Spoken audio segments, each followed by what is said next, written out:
ఇప్పుడే country delight app ని download చేసుకోండి. Download the country delight app now. ఇంత మనుషులతో మింగిల్ అవ్వలేని పర్సన్ మీద ఇంత ఎలిగేషన్ ఎలా వచ్చింది మరి? అయ్యారు కాబట్టి వచ్చింది, ఇప్పుడు అవ్వట్లేదు. ఓకే, ఒకప్పుడు అయ్యారు. అయ్యా నేనే రండి కూర్చోండి, మా పని ఆవిడ ఆవిడ ఉండేది. అది అద్భుతమైన స్టోరీ, అసలు చాలా మంచి స్టోరీ ఇది. ఆవిడకి అంటే నా డివోర్స్ తర్వాత ఎంత కావాలమ్మా శాలరీ అంటే 3,000 అంది ఆవిడ. లేదమ్మా 6,000 ఇస్తాను నీకు. ఆవిడ అలా చూసింది. ఎందుకే అయ్యాను? ఏం లేదమ్మా, నువ్వు ఇల్లు క్లీన్ చేసేసి కూర్చొని సీరియల్ స్టోరీలు, మీ వీధిలో జరిగిన స్టోరీలు చెప్పు అనేవాడిని. నాకు ఎవరు లేదు, చాలా లోలే ఫీల్ అయ్యేవాడిని. ఆవిడ చెప్పిన సోదంతా అలా వినేవాడు. అవును అలా చేసింది అది ఆడుకునేవాళ్ళం ఇద్దరు సటారోళ్ళగా.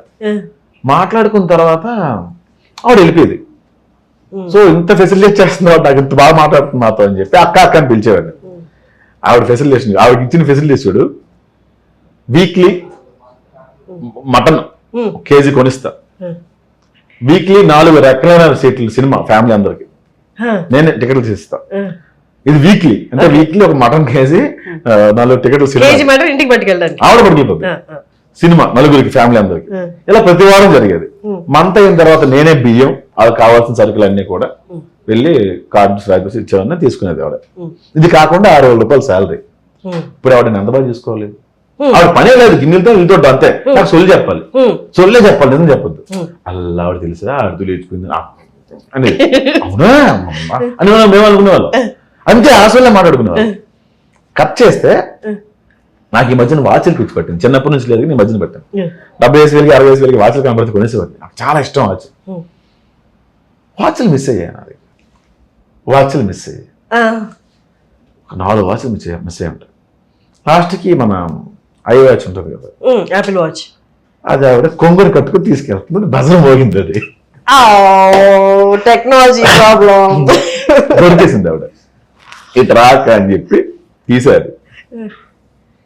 ఏంటి అక్క ఇది అంటే, అది తమ్ముడు అది ఎంత 90,000 అక్క. ఇది మొన్న 4 వాచ్లు పోయి అన్ని కలిపి 1,00,000 ఉంటాయి అక్క మొత్తం అంటే. అవునా, ఆ మొన్న పాప 400 ఇచ్చాడు తమ్ముడు అన్న. సో ఈవిడ నా దగ్గర వాచ్లు కొట్టేసినందుకు ఈవిడ ఫీల్ అవ్వాలా. 400 ఇచ్చాడు, అవసరం 400 ఇచ్చాడు. వీడికి రిగ్రెట్ కూడా లేదు. నువ్వు ఎవరిని వదులుకున్నావు తెలుసా? ఇలా ఎవరైనా చూసుకుని తమ్ముడు నీకు దొరికింటే అని తీసుకురా, నీ తమ్ముడు కూడా చూసుకున్నాడు అలాగా.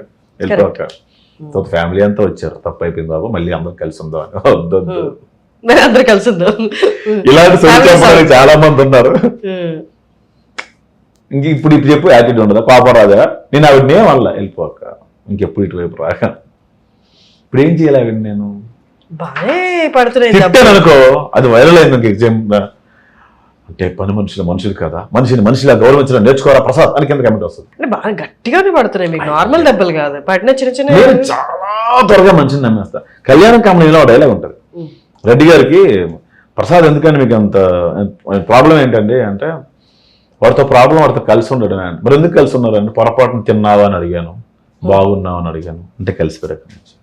నాకు ఎవరైనా తిన్నావా మా ఇంటికి భోజనం అంటే సిగ్గు లేకుండా వెళ్ళిపోయి వాళ్ళు బాగోగానే చూసుకునేవాడిని. తర్వాత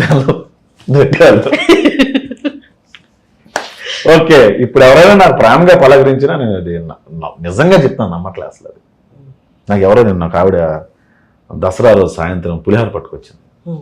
బాబు పులిహోర, థ్యాంక్స్ అమ్మని పెట్టేశా. మచ్చటి రోజు వచ్చి కప్పు బాబు అన్నాడు, పులిహోర అలా పడేసి ఇస్తాను. అందులో ఏముందో అంత నమ్మడం మనసు.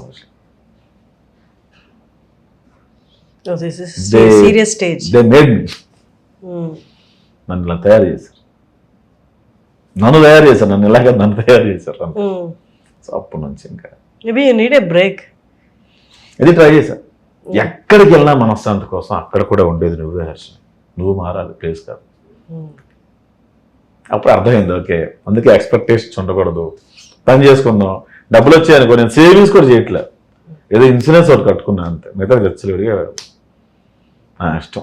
ఈ నెల అంతా 1,00,000 రూపాయలు 2 లక్షలు వచ్చింది అనుకో, షూ ఒక 20,000 షూ, 10,000 షర్ట్, అలా మెయింటైన్ చేసే రేంజ్ కూడా కాదు నాది. ఎందుకు దాచుకోవాలి? ఎవరు పోతే ఈ టైంలో ఇప్పుడు నీకు నచ్చింది కొనుక్కోవాలి అంతే. ఎవరిని వచ్చి బాబు డబ్బులు లేవు బాబు అంటే ఓకే లేవా బాయ్ అని చెప్పి వెళ్ళిపోతున్నాను నేను. అది చంపేశారు అందరు నన్ను. అలాగా డబ్బులు ఇచ్చిన వాళ్ళు చాలా మంది ఉన్నారు, వాళ్ళు కూడా అంతే. లాస్ట్ టైం ఎప్పుడో నా ఎక్స్తో ఉన్నప్పుడు మా దగ్గర 250 రూపాయలే ఉన్నాయి. ₹180 న్యూడిల్స్. ఎక్కడ మాదాపూర్ ఫుడ్ కోర్ట్ దగ్గర. అది తీసుకుని తను అడిగిందని చెప్పి తీసుకున్నాము. ఇలా తినబోతున్నాం బాబు, ఆకలిన ఫ్లవర్ ఇచ్చారు. నేను తన నోటి దగ్గర కూడా లాగేసి ఇచ్చాను. నేను తను తిడుతుంది వద్దు వద్దు అని. తన నోటి దగ్గర లాగేసి స్టార్ట్ చేయాలి. ఇచ్చిస్తే వాడు అలా చూసి తిరిగి ఇచ్చారు కదా నచ్చకపోతే వాడు డస్ట్బిన్లో పడేసి డబ్బులు ఇవ్వయ్యా 500 మాకు అని. అదే ₹250 ఉన్నాయి. నేను 180 పెట్టి కొన్నాను. అదే నూడిల్స్ పెద్దది ₹70 ఉన్నాయి. ఇప్పుడు రాత్రి ఆకలి ఎలా తిరుగుతుంది నాకు ₹70. అది కొంచెం ఎక్స్పెన్సివ్ ఏరియా. ఇప్పుడు చెప్పు, పేదవాళ్ళ పట్ల అడుక్కునే వాళ్ళ పట్ల జాలిదే. ఒక్క సంపాదించుకోకపోతే చేత కాకపోతే పేదరు అవుతారు అంతే. నాకు అంతే. అంత కర్కశంగా మార్చేశారు. నాకే తెలియదు నాకు. అది నా డెస్టినీ అలా ఉందేమో, నా కర్మ అలా ఉందేమో, నాకేమనేది. మీరు ఎక్కడైనా సిబ్లింగ్స్ ఉన్నారా? చెల్లి ఉంది. చెల్లి married? Married. Job? House wife? తన హౌస్ వైఫ్. మా బావగారు లెక్చరర్గా పనిచేస్తారు. వాళ్ళకి నాకు ప్రాబ్లమ్స్ లేవు. దాన్ని ఏమంటారు, బాధ్యతలు లేవు.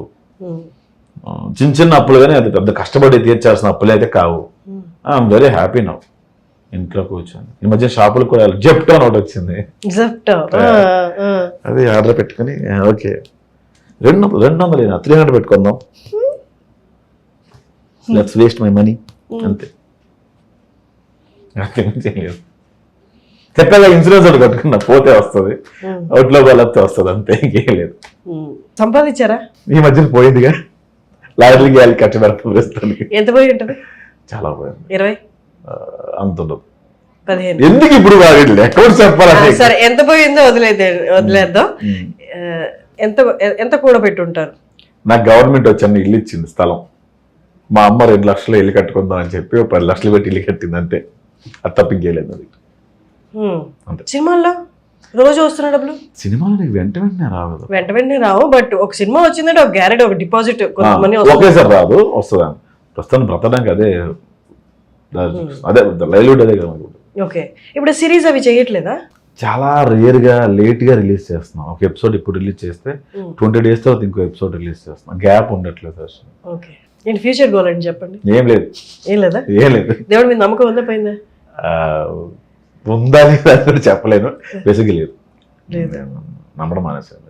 మళ్ళీ ఇదన్నీ ఎందుకు వేసుకున్నాను అడగద్దు. ₹20 గమనించలేదు. 20 రూపీస్ బాగుందని వేసుకున్నాను. అరుణాచలంలో కొన్నా 20 రూపీస్ అంతే. నమ్మకం లేదు. దేవుడు అంటే దండం పెట్టి అడగను, ఇబ్బంది పెట్టను. దేని బాగా నమ్ముతారు ఇప్పుడు రైట్ నౌ? దేనే నమ్మను అసలు. నేను నన్ను కూడా నేను నమ్మను హర్షిని. నేను చూస్తాను. ఇంకా మిమ్మల్ని మీరు అలా నమ్మరు? కానీ నేను నమ్మను. నేను ఇప్పుడు స్మోకింగ్ మానేస్తా. ఎస్, అది కూడా నమ్మను నేను. మరి ఏంటి హోప్? ఏంటి ఏదో గట్టి హోప్ ఉండాలి కదా. బొంగు లేదు, ఏం లేదు, బాగుంది అంతే, వెళ్ళిపోతుంది అంతా. ఏం లేదు. తినడం లేడం, వర్క్ చేయడం, పడుకోవడం, తినడం లేడం, వర్క్ చేయడం. ఎందుకన్నా కొత్తగా ఏం చేస్తాం చెప్పారు. ఆనందం, మనసుకి ఆహ్లాదం కొన్ని ఉంటాయి కదా. నీకు ఎక్స్పెక్టేషన్ లేనప్పుడే హ్యాపీగా ఉంటావు. నేను రేపు యూఎస్ డబ్బులు దాచుకోవాలి అట్లా ఏం లేదు. ఎక్స్పెక్టేషన్స్ లేకపోయినా కూడా అన్హ్యాపీగానే ఉంటాయి. నాకు లైఫ్ లో హోప్ లేదు, ఎక్స్పెక్టేషన్స్ లేదు, నేను డీలాగా డిప్రెస్డ్ గా ఉంటాను. రోజుకి ఒకలా ఉంటుంది ఎక్స్పెక్టేషన్ లేకపోతే. కైసే సరే, నేనే ఎగ్జాంపుల్ చెప్తా. నాకు చిన్న చిన్న సినిమాలు అవకాశం వచ్చాయి, డైరెక్షన్ కానీ అడ్వాన్స్లు కూడా వచ్చాయి. నేను ఏం చేస్తాను చేయడం, నాకు ఇవే వర్క్ అవుతుంది అనుకున్నాను. కట్ చేస్తే మిత్రమండలికి ఎందుకు అంత ఎగ్జైట్ అవుతున్నానంటే, తండ్రి ప్రొడ్యూసర్స్ భాను గారు అండ్ కళ్యాణ్ గారు, బన్నీవాస్ గారు, అరవింద్ గారు, బెంచ్ మార్క్ కిరణ్ గారు, వేరే ప్రొడ్యూసర్ విజయేందర్ రెడ్డి గారు, ఎంతమందితో నా ఎంత పరిచయాలు ఉంటాను నాకు తెలియదు. నేను రాగానే వాళ్ళు ప్రసాదాన్ని నిలబడతాను. నేనెవరు, మీరెవరు, మీరు నిలబడ్డం ఏంటని నేను ఎక్స్పెక్ట్ చేయలేదు. అది అరే మన కోసం ఎంత వాల్యూ ఇస్తున్నారు ఏంటి మనకి. ఎగ్జాంపుల్ స్టేజ్ మీద బ్రహ్మానందం గారు, ఇవేమి ఎక్స్పెక్ట్ చేసినవి కావు. నేను బ్రహ్మానందం నా గురించి మాట్లాడితే బాగుండేది అయ్యో అని నేను ఎక్స్పెక్ట్ చేసి అది మాట్లాడకపోతే ఖచ్చితంగా డిసప్పాయింట్ అయ్యేవాడు కదా. నన్ను ఎక్స్పెక్టేషన్ లేకపోతేనే రోజు ఒకలా ఉంటుంది, ఎక్స్పెక్టేషన్ ఉంటే రోజు ఒకేలా ఉంటుంది. ట్రై చేయి ఎప్పుడైనా కావాలంటే. నీకు చాలా రిలేషన్షిప్స్ అనేవి ఫెయిల్ అవ్వడానికి కారణం ఎక్స్పెక్టేషన్.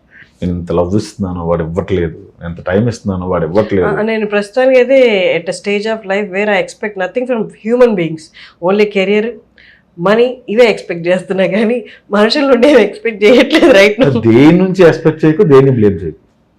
ఈ మధ్యన యూనివర్స్ తో మాట్లాడండి అలాంటి ఏవో కొత్తగా వచ్చాయి. అరే ఎప్పుడో చెప్పారు ధ్యానం చేయమని. అవును, సో అది మాత్రం నేను నమ్ముతా. నువ్వు పాజిటివ్ ఎనర్జీ నీకు ఎక్కువ ఉంటే, నువ్వు పాజిటివ్గా ఉంటే యూ అట్రాక్ట్ పాజిటివ్ అంతే థింగ్స్. అంతే. హోప్ వద్దు, అంటే లైఫ్లో హోప్ ఉండాలి, ఎక్స్పెక్టేషన్ వద్దు. అమ్మ ఎలా ఉన్నారు? అమ్మ కొంచెం, ఆవిడకి మొన్న బ్యాక్ బోన్ సర్జరీ అయింది. ఈ ఇన్సిడెంట్ వల్ల ఇంకొంచెం బెడ్ కొంచెం ఎక్కువ, అంటే ఎక్కువ టీచర్ కదా తను? అంగన్వాడీ టీచర్ అబ్బాయి, అంగన్వాడీ టీచర్. ఎక్కువ నడవలేరు ఆవిడ. అసలు అవగాహన ఇది అన్ని తెలుస్తాయా బయట విషయాలు, అసలు ఏం జరుగుతుంది ఏంటని తెలియదు కదా. మరి ఈ విషయం ఎవరు చెప్పారు? మీ ద్వారా వెళ్ళిందా? కాల్స్ వెళ్తాయి station. Calls. Everything is good in your life సినిమాల వైజ్? వర్క్ పరంగా వెరీ మచ్ హ్యాపీ అబ్బా, చాలా హ్యాపీగా ఉండే. నాకే లీడ్గా చాలా సినిమాలు వస్తున్నాయి. నేను లీడ్ భయ్యా అరే షూర్ అని అడుగుతున్నాను. షూర్ భయ్యా, మీరే భయ్యా. లవ్ స్టోరీలు ఉండవు కదా, ఉండవు భయ్యా. నంబర్ భయ్యా నేను లవ్ చేశానంటే ఎవరిని, అవి తీసేసాను. మంచి కథలు వస్తున్నాయి యాక్చువల్గా. బ్లెస్డ్ అంతే. And thank you Harshini. So చాలా మంచిగా వెళ్తుంది కాబట్టి I don't want to drag this. ఆ టాపిక్ కానీ ఇంకే టాపిక్ అయినా కానీ all the very best for 16. October 16 నువ్వు కూడా సినిమాకి వెళ్ళి చూసి నాకు నేను నీ నుంచి కాల్ ఎక్స్పెక్ట్ చేస్తున్నా. ఖచ్చితంగా ఎలా ఉందో చెప్తావని. I wish you all the best. Thank you. అవి ఎందుకు జరిగాయో తెలియదు కానీ అవి ఇలాంటివి జరగకుండా ఉండాలి. కెరీర్ జరగాలి, నీకు బికమ్ స్ట్రాంగ్ జరగాలి, అలాంటి జరగాలి. ఇట్స్ ఎక్స్పీరియన్స్ అంతే. అది పదే పదే జరుగుతుంటే స్ట్రాంగ్ అదే కాదు, ఇంకా డిఫరెంట్ తగలాలి దెబ్బలు అంతే. మనం స్ట్రాంగ్ అవుతాం, నేర్చుకుంటాం. దాన్ని చాలా నేర్చుకున్నాను తెలుసా నేను. ఏం నేర్చుకున్నారు? నీ బయట నీతో ఉన్న వాళ్ళందరూ నీ వాళ్ళు కాదు. స్కెచ్ చేసింది ఎవరు, గేమ్ లాడింది ఎవరు, లోపలికి వెళ్ళి తెలిస్తే నీకు అన్నీ చాలా తెలుస్తాను. బయటకు వచ్చిన తర్వాత నీకు హెల్ప్ చేసేవాడు ఎవడు, వాడు ఎందుకు హెల్ప్ చేస్తున్నాడు, వాడి ఇంటెన్షన్ ఏంటి. హర్షిని ఈజ్ మై ఫ్రెండ్ కాబట్టి నేను గివ్ హెల్ప్ మనీ సంథింగ్ అట్లా ఏమి ఉండదు. నువ్వు క్యాపబుల్ కాబట్టి నీకు ఆదుకుంటారు. నిన్నెందుకు ఆదుకుంటారు అబ్బా? రేపు పొద్దున సిరీస్ చేస్తాడు, సినిమా చేస్తాడు, లేకపోతే ఇంకోటో ప్రసాద్ ద్వారా పరిచయం, ఇంకోటి చాలా చాలా ఉంటాయి. నేను గొప్పగా చెప్పాను కానీ నిన్ను ఆదుకునేవాడు కూడా దొంగ. నేను ఇవి చూశాను. దొంగ అంటే ఎక్స్పెక్టేషన్ ఉంది కాబట్టి వాడిని వాడుకుంటున్నాడు అబ్బా అంతే. ఇంతమంది మీకు అగేన్స్ట్ కావాల్సిన అవసరం లేదు. మీరు మర్డర్ చేశారా? లేకపోతే చాలా మంది మోసం చేశారా? ఎవరు నిన్న కాక మొన్న వచ్చి యూట్యూబ్ లో నీ ఏజ్ ఏంటి, నువ్వేంటి సన్నగా వచ్చి నువ్వు ఒక లవ్ స్టోరీలు పెళ్లివారమండ్లు నువ్వు చేసేసి హిట్ కొట్టిస్తే మేము మెయింటైన్ చేసి మేము జిమ్లకి వెళ్ళి మేము ఎదవరమా, మాకు రాదు. ఎవరు నువ్వు వచ్చి సన్నగా నువ్వు ఇండస్ట్రీకి వచ్చి కమిటీ కొరాలు అంటావు, ఇప్పుడు మిత్రమండలు అంటావు, రేపు ఇంకోటి రోమియో జూలియట్. ఎవరు అసలు నువ్వు రాజీపురం అంత తోపు అంత అందగదివా? ఎవడరా నువ్వు? అయితే ప్రాజెక్ట్ ఇది ఉంటుంది, కుళ్ళు ఉంటుంది. ఓకే, ప్రాజెక్ట్ ఆపేయచ్చు కదా మరి. ప్రాజెక్ట్ ఆపరు. సరే ఫ్రాంక్ గా ఒకటి అడుగుతా. నేను 2-3 దగ్గర విన్నాను, కొంచెం యాటిట్యూడ్ సక్సెస్ చూసాక కొంచెం మాట జారడం ఎక్కువ ఉంది ప్రసాద్ దగ్గర. అయ్యో బాబు, చెయ్యి కూడా జారేస్తున్నాను. మొహమాటం లేదు ఇందులో, అచ్చే మొహమాటం లేదు. నేను సోఫా కొన్నందుకు సూసైడ్ చేసుకుందాం అనుకున్నా తెలుసా? సోఫా కొన్నందుకు సూసైడ్ చేసుకుందాం అనుకున్నా. ప్రసాద్ గారు సోఫా కొన్నాడా? సోఫా మనకు తెలియదు అని నేను సోఫా కొనుక్కోకూడదా సార్? General doubt. ఇలాంటి చాలా టార్చర్ చూపించారు నాకు. ఎవడో ఫోన్ చేసి ఎరా మర్చిపోయారా మమ్మల్ని నువ్వు అని ఎవడో తెలియదు నాకు. ఎప్పుడో 10-15 ఏళ్ళ క్రితం రూమ్మేటో లేదా ఫ్రెండ్ ఎవడో మర్చిపోయారు నువ్వు పెద్దగా రమణవరా అని మాట్లాడతారు. ఎవడరా నువ్వు? సరే 15 ఏళ్ళ ముందు ఫ్రెండ్ నువ్వు, ఈ 15 ఏళ్ళు ఏం పీకావు? బాబా నువ్వా? అయ్యో ఎప్పుడు నీ గురించి ఆలోచిస్తుంటాను రాయా అని నేను అంటాను. నేను మళ్ళీ చేస్తాను వేరే మళ్ళీ చేస్తా బాబా కూడా చేస్తాను. 15 ఏళ్ళ ముందు ఎవడో ఫోన్ చేస్తాను నీకు, లేదా డబ్బుల కోసం ఫోన్ చేస్తాను. నాకు ఇన్స్టాగ్రామ్ వచ్చిన డబ్బులు మెసేజ్ తెలుసా? అన్న బెట్టింగ్లో ఓడిపోయా, నాకు 10,000 ఇవ్వండి, 20,000 ఇవ్వండి. ఎవడో మొన్న కనబడి షర్ట్ ఇలా పట్టుకుని రా ఫోటో నాకు అందరూ నువ్వు ఇష్టం అని చెప్పారు అన్నాడు. ఈ షర్ట్ ఇలా చిరిగింది, ఏం చేయాలి? దాచుకుని వెళ్ళాలా? అరవకూడదు. మీడియాలో హర్షిని వాడు ఫాదర్ రమేష్, హర్షిని ఫాదర్ చిరంజీవి అంటే నీకు ఎలా ఉంటుంది? ఎవడో కూర్చొని దాసరి సంథింగ్ వాడి పేరేదో, వాడు వాళ్ళ ఫాదర్ ఇది వాళ్ళ మదర్ ఇది, నా తల్లిదండ్రులు. నువ్వు వెళ్ళి పేపర్ తీసుకొచ్చి this is what is what అని మాట్లాడు. ఓకే, పేర్లు మార్చిస్తే కోపాలు రావు. నువ్వు కొడితే కోపం రాకూడదు, నువ్వు లోపలేస్తే కోపం రాకూడదు, నువ్వు తిడితే కోపం రాకూడదు, కొన్ని సంవత్సరాల తర్వాత నువ్వు ఫోన్ చేస్తే కోపం రాకూడదు.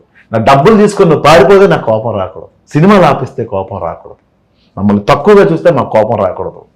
యాటిట్యూడ్, నోరు మాట ఇసిరేస్తాడు, చెయ్యి ఇసిరేస్తాను నేను. అంటే ఒక స్టేజ్ వరకు కంప్రెస్ అయిన తర్వాత అది ఏమవుతుంది, లాస్టే అవుద్ది అబ్బా. అది అసలు డే 1 అఫ్కోర్స్ నన్ను యూట్యూబ్లో ఇంటర్వ్యూ చేసినావు, ఇప్పుడు చేసినావు, ఈ రెండిట్లో నువ్వు వర్కే చూసావు కానీ పర్సనల్ ఏమైనా మారిందా? అదే దరిద్రం, అదే బాధ, అదే పెయిన్. అందుకే అన్నాను ఇందాక నేను, ఇంతకన్నా తొక్కేవాడు ఎవరు లేడు. అందుకే నాకు అంత భయం లేదు. ఇంకా అంతకన్నా ఎవడేం చేస్తారు, మా అయితే కొట్టాలి ఇంకా అందరు కలిసి. సో అంత ట్రామా చూసిన తర్వాత యాటిట్యూడ్ ఉండదా? యాటిట్యూడ్ అంటే వాళ్ళని పలకరిస్తా ఓకే అది కాదు, వాడి బిహేవియర్ బట్టి నా బిహేవియర్ ఉంటుంది. అన్నా బాగున్నావు అంటే బాగున్నా అన్నా, తమ్ముడు బాగున్నా ఎరా బాగున్నాను రా సరే అర్థం అంటే నువ్వు చెప్తాను, నువ్వు రాయించే కొత్త పెంకులు తగులుతాయి. సో ఇన్నాళ్ళు మాట్లాడుకుంటున్నాం కదా, నీకు యాటిట్యూడ్ కనిపించిందా? మాట శబ్దం కనిపించిందా? మరి నీకేమైనా డిస్రెస్పెక్ట్గా మాట్లాడాను నేను, రెస్పెక్ట్ లేకుండా ఎప్పుడైనా మాట్లాడామా?